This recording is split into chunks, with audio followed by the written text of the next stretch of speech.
Anti-Racist Film Club podcast, a production of The Commons, which, for those of you who don't know, is a completely online faith space created by the South Sound Methodist Co-op. But for the purposes of this podcast, we're just a bunch of people excited to watch movies and grow together through the lens of anti-racism. I'm your host, Lauren Fontanella, and today, for our very first and very special episode, I'm joined by Reverend Ann Locke, the pastor at Shelton UMC. How are you today, Pastor Ann? Hi, I'm really well. How are you, Lauren? I'm doing pretty good. So this is the first episode. We don't have a guide in place yet, so it's really up to for us to discover what the flow we want is. We should probably start by telling the listeners what film we watched this month. That's a great start. We watched Encanto, yes, the animated Disney film that swept the nation during the lockdown and made all of us know the song "We Don't Talk About Bruno," even if we didn't see the movie. That seems like a pretty accurate assessment. I'm really curious what your relationship to this movie is. Had you seen it before preparing for this event, or is it something that you just experienced through cultural osmosis? You know, I mostly experienced it through cultural osmosis, but then I felt like it was such a big cultural moment, at least, that I wanted to see it. And I'm very interested in, I'm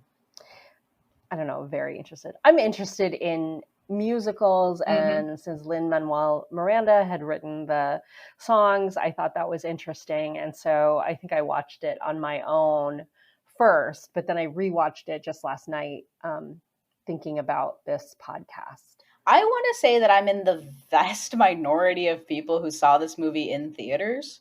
Oh, wow. Yeah, it came out Thanksgiving, last Thanksgiving, at least that weekend. And I saw it on the Friday after Thanksgiving, on like one of the busiest days of my life. I was on break from holiday from college, and we went home and I was with my family, and we had just like had Thanksgiving dinner, and it was the day after, and I was going back to school the next day. But that day we were doing all of our like pre-winter preparations. So like we went and got our Christmas tree. Oh, nice. And we did like a ton of errands.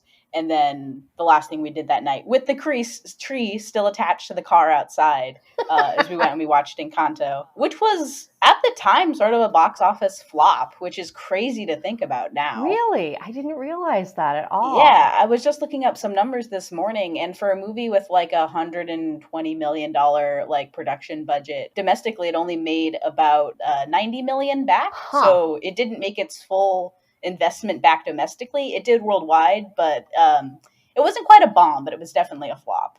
Interesting. That's too bad. Yeah, and then I went to streaming and exploded. Got it. Okay. So the streaming is what did it. I mean, it's been such a hard time with people still being very hesitant to gather in groups. And so I'm sure that had a huge amount to do with it. Oh, definitely. So I'm glad they made the decision to do streaming also. Yeah, and I want to say that it was only exclusively in theaters for about a month. I think by Christmas, you could stream it on the Disney Plus platform. Got it. Which, I don't know, it's really interesting to me. It had a very short theater run, but it wasn't doing well. It was also the first Disney animation movie that had been released exclusively in theaters since the start of the pandemic. Oh, wow. Because they had done like a hybrid release with Raya and the Last Dragon, which came out March of 2021. Well, they had simultaneously released it with an extra fee on Disney Plus and in theaters on the same day. Okay. So you were able to watch it either way. But with Encanto, it was exclusively in theaters for a little over a month, and then it went to streaming, and it basically got pulled out of all theaters. Got it.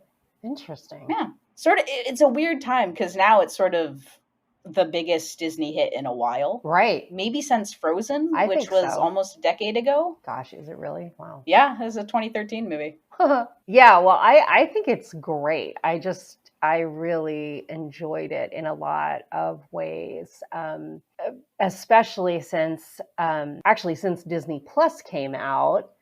And there's been this rash of folks like going back and watching things that they watched as a kid that were made in the 50s or in the 1960s, right, and sort of being like, oh my gosh, horrified at like the incredible, obvious racial stereotypes that to us now are so tone deaf and offensive, Oh, absolutely. and yet certainly didn't stand out to me as a child, as a, like white kid growing up in, the Midwest. It just did not, I mean, there's nothing that struck me as odd or, that was so much how mainstream culture was. And so it's fascinating to see how relatively quickly that attitude has changed, and my own awareness has changed. It's very cringy to think like, oh wow, that's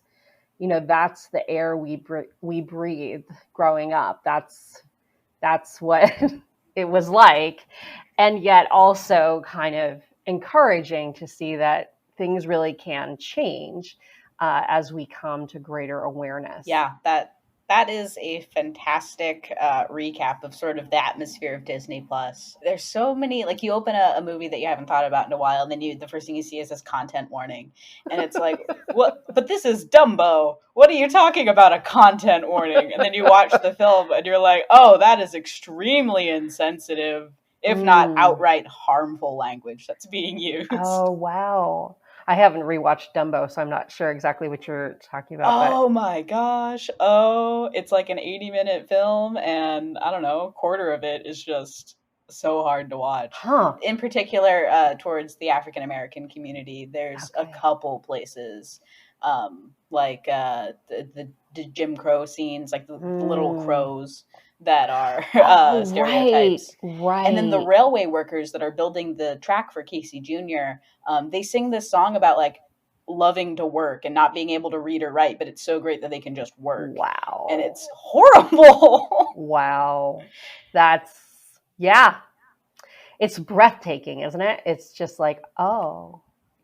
Yeah, and these are the movies that we're still, like, Disney is still proud to say are theirs. Like, there are some movies that will probably never make it out of the vault. Right. And we have to be grateful for that. Yeah. Yeah, I remember a lot of people commenting that they were, so excited to watch movies that they loved as a kid with their children. And so we're like pulling out Peter Pan and then thinking like, oh my gosh, we have to turn this off. Like, you cannot, this is not what I want you to think about, American Indians. Like, this is not okay. Yeah, it's just very interesting how quickly things have changed in a good way. Yeah, I mean, in less than 100 years, we go from, like, I think Peter Pan was 1953, maybe? I might have the date wrong on that, but around there. And then to 2021, we get a film like Encanto, which is, it's very good. Yeah. It shows a lot of progress for the company, but also, like, that's a long time. It's also, like, too long of a time. It shouldn't have taken that much. Yeah, I mean, I agree. And one of the things that's been really helpful for me in my own journey of like coming to consciousness around racism and trying to work on anti-racism is sort of getting over that shock of, I can't believe it's still this bad, which is, certainly that level of shock is a part of my privilege as a white person, because, certainly people of color have known that it was this bad the whole time. Right. Also, to think about, in the context of history, right? Our country has been practicing racism, particularly anti-Black racism, for 450 years. We've been practicing, and we just started unpracticing, right? Like, only about 50 years ago. Yes. So in that context, it's really quite fast. And I also understand why it's so jarring, especially for people who are, over 50, let's say, because the norms are changing so quickly, and it just creates a lot of internal angst and, certainly guilt feelings and confusion and a sense that, like, I don't know how to use the language anymore, or I'm going to get attacked for being racist, and just the sort of the fact that we as a culture right now don't really have a common definition of a lot of words like racism, like Yes, yeah. what that is and what it means to say that something is racist. So, it's just, I certainly have a lot of compassion for people who are like, what is going on? Yeah, yeah, I definitely understand that. And then I also understand that there's a long way to go too. That this is Mm-hmm. not like we've come out on the other side of something. Even Right. in 2021, so Encanto is praised for being this like good look into mid 20th century Colombian family life. But on the other hand, Raya and the Last Dragon was under a lot of scrutiny for the way that it sort of portrayed Southeast Asian communities as sort of like this monolith of Mm, like, oh, it's all just one culture, even though it's a huge part of the world. sure. Right. Yeah. Yeah. Every movie takes a swing, and it's not necessarily always going to hit it out of the park. Right, right. And I think that's too, it's so important for us to, to be as aware as we can be and hold on to the ideal of genuine equality and repair and a better world, and at the same time allow ourselves to make mistakes and to do like a little better, Mm-hmm. because I think the fear of doing it perfectly is what stops a lot of people from even trying, and that's not helpful. Yeah. Yeah, to get back to Encanto, I want to lift up an article that I came across. It's on the polygon.com website, and it's written by Jose Maria Luna, who is a young journalist and filmmaker in Los Angeles, but who is Colombian. And it came out December 27th, 2021. And he writes about the title of it is Disney's Encanto isn't just about representation, it's an act of defiance. Mm-hmm. And I just really highly recommend this article because it opened for me a whole lot of things that I missed the first time when I watched it, Mm-hmm. because I'm not Colombian and I don't know very much about Colombia. I know a little bit, and I would encourage other people to think like, what do you already know about Colombia? And where did that information come from? Right. He talks a lot in this article about the way that Colombia gets represented in media, as so particularly drug-ridden and corrupt and violent, as if that is the only thing that's true. I mean, those things are true, right? There is a huge history that is really chaotic, that has a great deal to do with gangs and the drug trafficking and different groups struggling for political power. But that's true of a lot of places. Right. And it's definitely not the whole picture. Right. I mean, you could say that that's true of the US as well, or any number of places, but it gets overrepresented in the media. And so it was wonderful to see the ways in which this film acknowledged that violence without making the story about the trauma. Yeah. Well, let's get into the plot of Encanto, in case anyone is still listening and somehow hasn't seen this movie. Encanto is a 2021 Disney animation film directed by Byron Howard and Jared Bush, with songs written by Lin-Manuel Miranda, of Hamilton fame, and a score by Jermaine Franco. It is a musical fantasy set in 20th century Colombia and centered on the magical Madrigal family, who all possess gifts, which manifest as a variety of superpowers. But the film especially focuses on Mirabel Madrigal, the only member of the family born without a gift. But when cracks start to appear in the family home and her relative's superpowers start to go awry, Mirabel sets out on a mission to save the miracle by uncovering some uncomfortable family truths. In song! As you do. Yes, yes. So that's the basic plot. Where do we want to sort of dive in and get started with the discussion?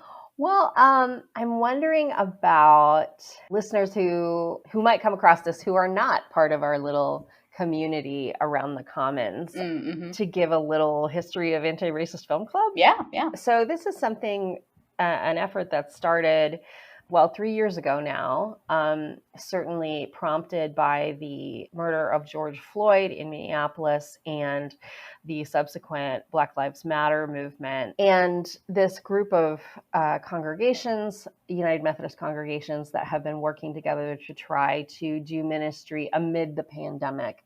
And we came up with this idea of a film club as a kind of non-threatening way to get us into conversations around race and move into anti-racism. It's an overwhelmingly white group, but people who really wanted to know, like, what can I do? And we've been watching films with a couple of priorities. We've been trying to prioritize films that are made by, either written or directed or produced by, members of the community that the story is about. Mm-hmm. And that effort in itself, in just the film selection, has really helped educate us facilitators at just realizing how drastically that cuts down the number of films to choose from. And I feel like, every step we take in this process of just trying to do something as relatively simple as, hey, let's watch some films and talk about them. Right. Is just chock full of the evidence of systemic racism in our country, right? In the film industry. Whose films get made? What stories get funded? Whose narrative gets to be at the center of the story? Where do characters of color show up? What is the range of their expression or their story that we get to see? Right. As we've been going through, I don't know if it was you, Lauren, actually, or one of the other members who, very gently but kindly poked at us after the first year, that said that it's really more like multicultural appreciation film club. Oh, yes. Because, that's where we were. That's, as a group, just the act of intentionally seeking out stories that were centered on people who didn't look like us was already kind of a radical act. Mm-hmm. It shouldn't be, right? But it is, because it does take a little effort to engage that, to seek it out.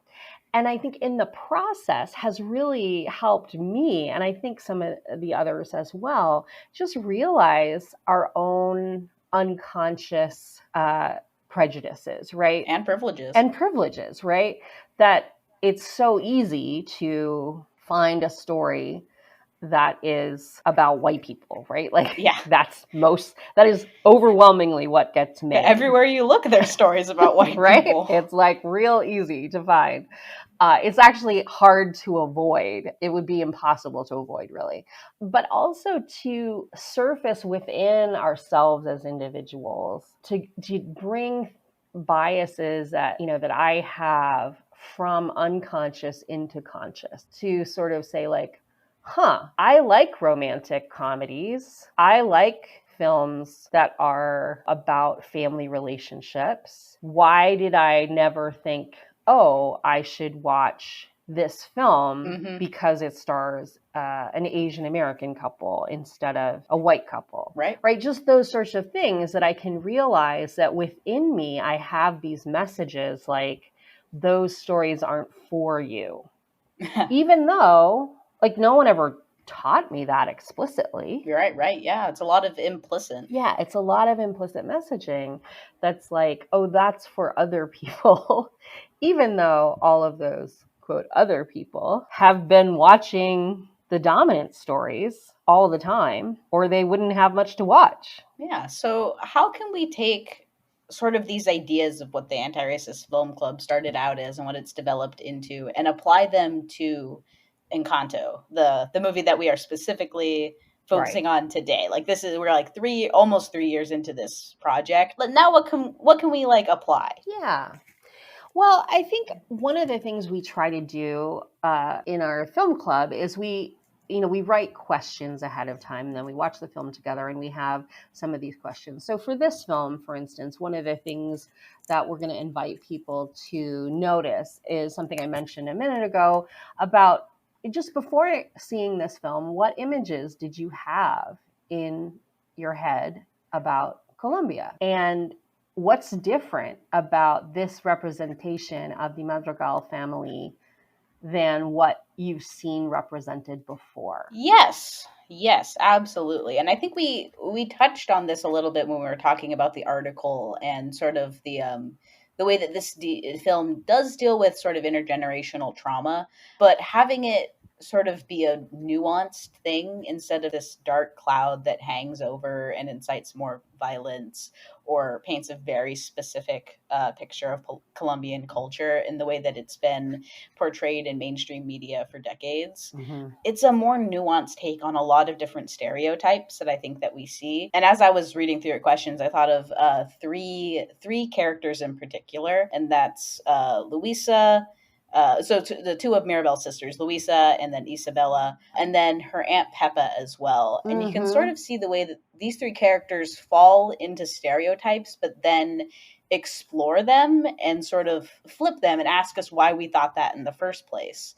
So with Luisa, her superpower is super strength, and she's sort of treated as this person who can hold up the world. Mm-hmm. And all of this burden of not just her family but the entire village, the Encanto, falls and rests on her shoulders. Right. And it's sort of this stereotype or archetype that gets used in media a lot of like a woman of color who is stronger than she needs to be, or like she's stronger because of her race and hardship and trials. And that's not necessarily accurate. There are strong female women of color, but it's not an inherent property of race.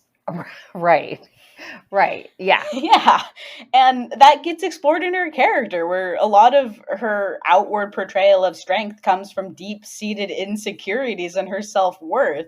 And that's not something that gets portrayed in mainstream media, but is extremely important and relatable to the real people who might see themselves in Luisa. Right. I mean, I think that there's a Luisa's song, yes, Surface Pressure, is so powerful. And I just think that so many people are resonating with that, particularly women, I think, of that sense of like, I just have to keep holding this all together because it's who I am, it's what I'm for, it's what I'm valued for. And if I admit that I need a rest, then where's my identity? Yeah. And then on sort of the complete opposite side, you have Mirabel's other sister, Isabella, who is your like archetypal Disney princess character, where she's like stereotypically extremely beautiful and her superpower is manifesting flowers.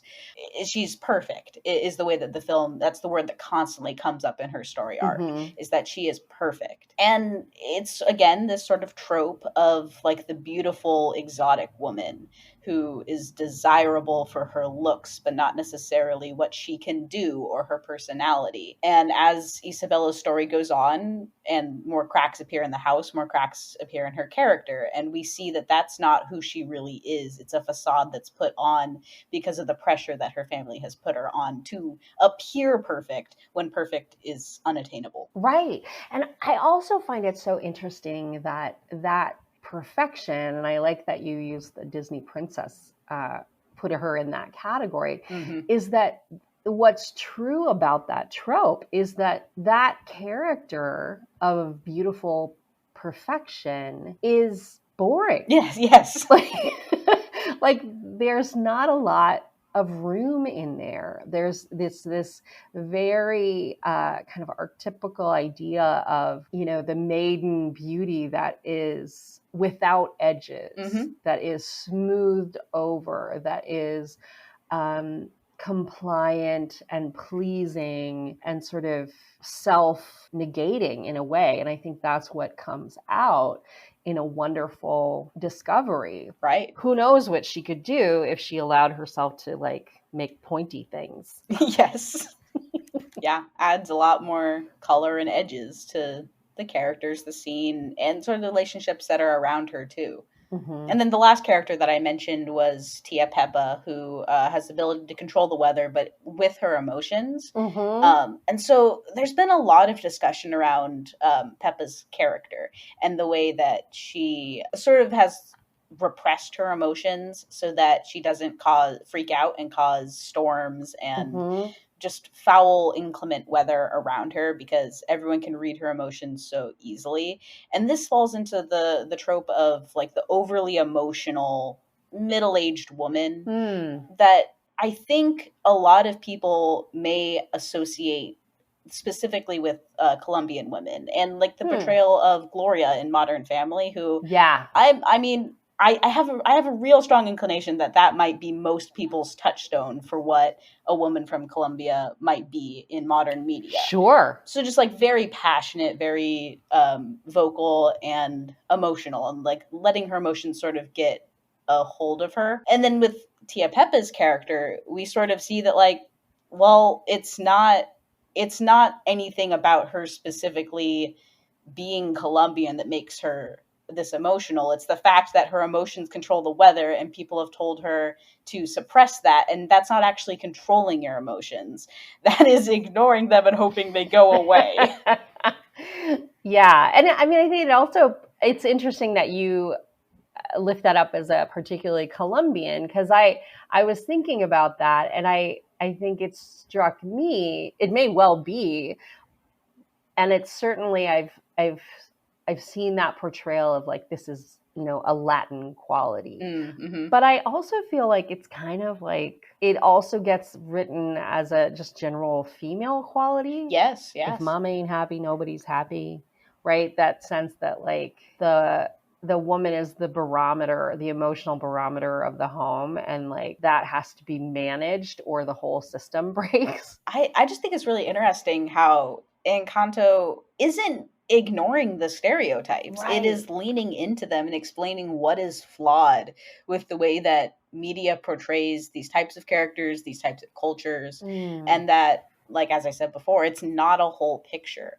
It's a very, very specific slice of an expansive culture. And I think that's one of the things that's so wonderful about getting to know so many of the characters in the Madrigal family. There are a lot. Yeah, there's a lot of them, and so you get to have more than one Colombian woman. You get to have more than one Colombian man. You get to have more than one image of children and personality and sibling relationships, all of those things. And so you get to see and hopefully, I think, recognize within families the way that there are these internal competitions and people respond to those in different ways, that they're often multi-generational, right? Mm-hmm. Like that it's just like it's really about something that happened to abuela, to the grandparents, and the way they chose to deal with their trauma that then is influencing Mirabel's self-esteem.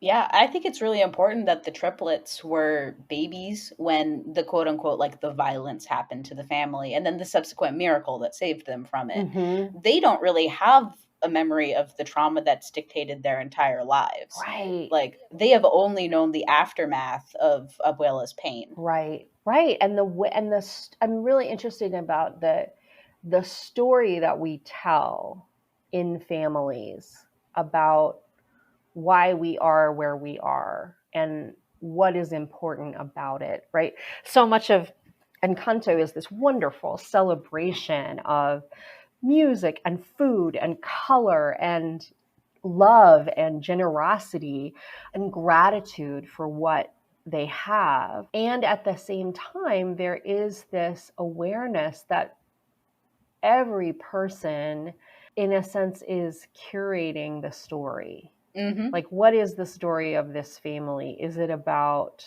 the magic of the house and that is the thing that must be preserved at all costs? Or is it, right, is it the family's identity that they're magic, and because of that they are a blessing to their community, Mm-hmm. but they couldn't be a blessing if they didn't have the magic, right? There's always the sort of under shadow side of any of these positive things, is that the lack of them then potentially interrupts worth. Yeah, and that's the underlying fear of almost every character, is that, like, who am I without this ability that I Mm-hmm. have? And all of that really stems from the pressure that the grandmother puts on the family, because that is her fear, is that she's been vulnerable, her family has been extremely vulnerable, and parts of it, like her husband was killed, parts of it have been taken away. But now she has like a defense mechanism against that vulnerability, and she has to rely on the members of her family who do have those gifts to keep it. Right. And so her fear becomes theirs, because I guess her real fear is disappointing her and Right. letting her down, because in the end everyone cares about each other. It's not like an animosity or a tension that's built up out of resentment. It's very much like a, I care so much about pleasing you because I care what you think about me, and I love you and I don't want to disappoint you. Right. There's so much language about make your family proud Mm-hmm. that I thought was really just very present of like, I just want to make them proud. I just want to make you proud. I just want to make my parents proud. Yeah. Oh, and then a misunderstanding of what that is that makes them proud. Yeah, exactly. Exactly. Is it our perfection or is it our love? Is it our, our gifts or is it our effort, right? Like what, or is it just that we Mm-hmm. are part of this family and there's nothing more to prove? Yeah, I think a lot of that also just comes down to, or that arc has a lot to do with Bruno's character, who Yeah. felt that no matter what he did, he couldn't live up to the standard that had been presented by the rest of his family. So instead of having them accept him for who he is, he just disappeared. Mm. And when he gets enveloped back into the fold, it's with the understanding that they didn't appreciate him because of what he could do. It's that he was part of the family and they'll respect him for that. Mm-hmm. And also, I feel like the re-embrace of Bruno is it requires a recognition on the part of the family that not only, in the way that they're over appreciating some people's gift, they kind of villainized his gift Mm-hmm. as if, but that was not correct. Like that, it was their interpretation that was causing his gift to be scary to them. Yeah, so his, for those who don't know, his power is to see the future. But the way that manifested is that a lot of people incorrectly believed or assumed that he was causing that future to happen. Mm-hmm. So with any delivery of bad news, like, hey, your fish is going to die next week, it was like, oh, well, you killed my fish. Right. No, he didn't. Right. Right. Which I think is it's such a key in a lot of, kind of epic storytelling from, certainly from like the Greeks, their early myths of, Oedipus and certainly in the Bible too. I think, that idea that like, just because something is sort of prophesied to happen, it's not the prophecy that causes it to happen. It is simply a consequence. Yeah, I mean, yeah, you get that a lot with a lot of ancient Greek storytelling, like Perseus being told, like, "Oh, you're gonna kill your father," and then he spends his whole life trying not to do that, and then he doesn't even know who his father is. He goes to a sports event, accidentally throws a frisbee at some random guy. He dies in the crowd. Oh, that was your long lost father. Right, right. It's this Oedipus is the same story, right? Yes, Except right. yes, yeah. Kill a guy, a random guy on the road because you're trying to run away from who you think is your biological father. Right, right. And like that way in which we, in trying to avoid things, we end up embodying them. Mm-hmm. And I think that there's something in Encanto that is like that. And so, one of the things I really think is interesting about, the sort of family story that's created, the way we tell stories about human migration, right? So Mm-hmm. this is a family that, they didn't cross international borders to flee from the violence, but they were still leaving their home. Right. It's still very traumatic to see your home burned, to, be fleeing across rivers from armed men. And so that sense of home and what makes home a good place is such a universal question. Yeah, I think for the characters in this movie, home is defined by safety. Mm-hmm. And then the preservation of safety is then corrupted into the perfectionism that's shown in the film because the characters sort of become complacent without change, if that makes sense. Beautifully said, yeah. Yeah, and I think that has a lot to do with Bruno's power is that he can see things that might go wrong. And instead of embracing that and like embracing the flawed aspect that life will still happen even in a bubble that protects you from the rest of the world, they just want to ignore that and just pretend like nothing bad can happen in the future because it all has happened in the past. Yeah, that's so great. Right. And so the vision of the house cracking, instead of us looking at that and saying like, oh, this is what's going to happen unless something changes, but rather saying like, oh, I see this vision of the house cracking. I cannot tolerate that vision. I need to bury this and not tell anyone, Yes. right? Like it's a family secret. Like we can't talk about this.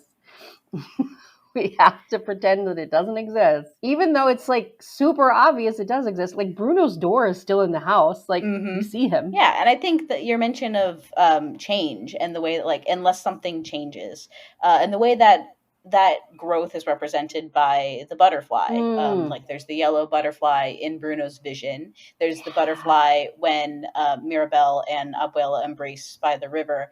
But there's also butterflies in the flashback scenes where Abuela and I think her husband was Pedro, when they meet each other, there's the butterflies, and that was a change too. Everything that has happened that has made the Madrigal family grow and exist was a result of change. It's just that part of that memory is marred by the violence that happened right after that. And so that is what's caused them to then hunker down and not want any more change of any kind, even though everything that is beautiful about their life was a result of a first change. Isn't that so true about just human beings? I think like the change that I just got through, I can say like, oh, that was a big change and it was worth it. And now I don't want any more of that ever again. Right. Yeah, it's funny how there's this sort of constant or at least repetitive misinterpretation of our own experience. Yeah, it's so good. It's so good. And that the sense of, the moment that you were just talking about, right, that Mirabel and Bruno have to like hang in there through the fear to keep looking, like don't turn away, keep looking until you see what's possible. Yeah, it's not what's going to happen. It's just what is possible if you embrace. Well, because that's also what the vision is you see this embrace between these two mystery characters, and it turns out it's Mirabel and Isabella. But really what she's really embracing is that change. Yeah, and that the courage, and I think this is what's so wonderful about the character of Mirabel, is she's so tenacious, right? Like she certainly experiences self-doubt, like, is this the right thing? I'm not sure I'm doing the right thing. But when she's going in a direction, she's gonna go and she's gonna stick with it, and she convinces the rest of the family to stick with it also, to look at the hard thing.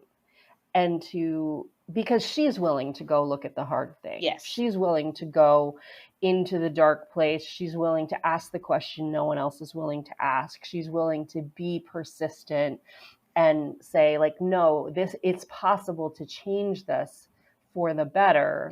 And I think that, that really embodies, I think, what is one opportunity that we have now as a country, that people are trying to get us to be brave enough to look at racism, right? Just keep looking. Don't turn away. Just keep looking long enough through the fear, through the horror, so that we can find the change, so that we can find, the butterfly. But like, you have to go back to the river of death to find it. You can't just be like, oh, we're never going to go to that river again. Like, no, that's not how change happens. Certainly when we're trying to, heal and reclaim the past, like an important part of that is looking at it honestly. Absolutely. All right. Thank you for listening to the Anti-Racist Film Club podcast. If you haven't seen Encanto, it's currently available to stream on Disney Plus with no additional fees beyond a basic subscription. To learn more about the Anti-Racist Film Club itself, visit fumcoli.org or follow the links in our description down below. I will also include a link to the article that was mentioned earlier in the podcast if you want to read that too. This is a monthly podcast, so be sure to follow us on whatever platform you're currently listening to, such as Spotify, Apple, or Anchor, so that you don't miss out on our next upload.